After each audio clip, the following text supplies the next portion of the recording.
আপনাকে কি করে ভালো না বাসি ইয়া রাসূলুল্লাহ। যখন আপনি আমাকে ভালোবেসেছেন সেই 1400 বছর আগে, যখন আপনি আমাকে মিস করতেন, আশা করতেন যেন আমার সাথে দেখা করতে পারেন, অথচ তখনও আমি জন্মই হইনি। সেদিন সাহাবীরা আপনার চোখে পানি দেখে বলল, ইয়া রাসূলুল্লাহ, আপনি কাঁদছেন কেন?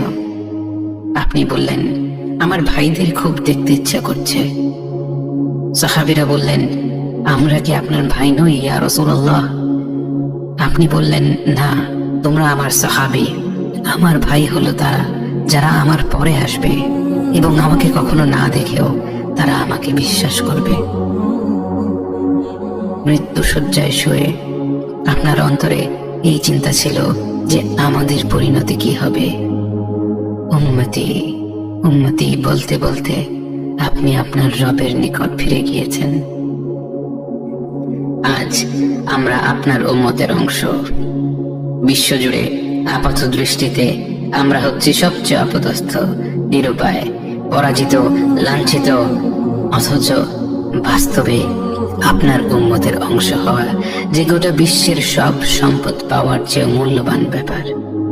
আজ আমার মনে যত আশা, যত আকাঙ্ক্ষা, যত স্বপ্ন, যত চাহিদা, সব কিছু পেয়ে গেলেও নিজেকে এতটা সৌভাগ্যবান মনে করতাম না যতটা মনে হয় আজ আপনার উম্মতের একজন হতে পেরে।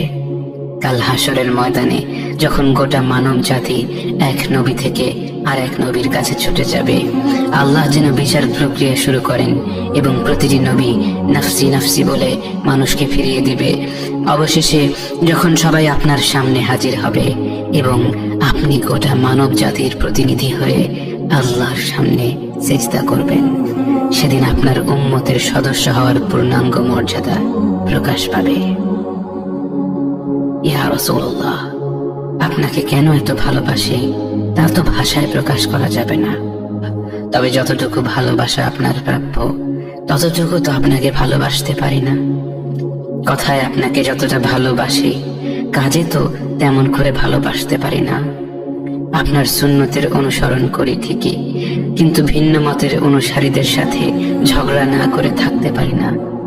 ইবাদতটা নিয়মিত করতে পারলেও ইবাদতে আপনার মতো আন্তরিকতা আনতে পারি না। বাহ্যিক বিষয়ে আপনার অনুসরণ করতে পারলেও চারিত্রিক দিক থেকে তো আপনার কাছ থেকে শিক্ষা নিতে পারি না। মুখে আপনার প্রতি সালাওয়াত পেশ করলেও কাজে কর্মে উম্মতে মুহাম্মদ হিসেবে আপনার সম্মানটা রক্ষা করতে পারি না। রাসূলুল্লাহ, হাবিবুল্লাহ, নবিয়ুল্লাহ, ইয়া মুস্তাফা, আমরা তো আপনার উম্মত হবার যোগ্য নই, কিন্তু আপনার রব তো সবচেয়ে ক্ষমাশীল। তিনি তো আমাদের যা প্রাপ্য তার চেয়ে অনেক বেশি অনুগ্রহ প্রদর্শন করতে সক্ষম। আপনি আমাদের যতটুকু ভালোবেসেছেন তিনি তো আমাদের এর চাইতেও বেশি ভালোবাসেন। আমরা আমাদের ভুল ত্রুটি সম্পর্কে যতটুকু অবগত তিনি তো তার চাইতেও বেশি অবগত।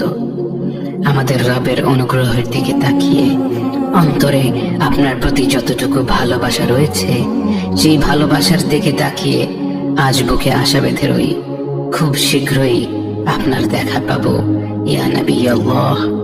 খুব শীঘ্রই হাউদে কাউসারের পাড়ে আপনার হাতে তৃষ্ণা মেটাবো ইয়া হাবিব আল্লাহ। জান্নাতের নির্মল বাগানে অনন্তকালের যাত্রায় আপনার সঙ্গী হয়ে ঘুরে বেড়াবো ইয়া রাসূলুল্লাহ সাল্লাল্লাহু আলাইহি ওয়াসাল্লাম।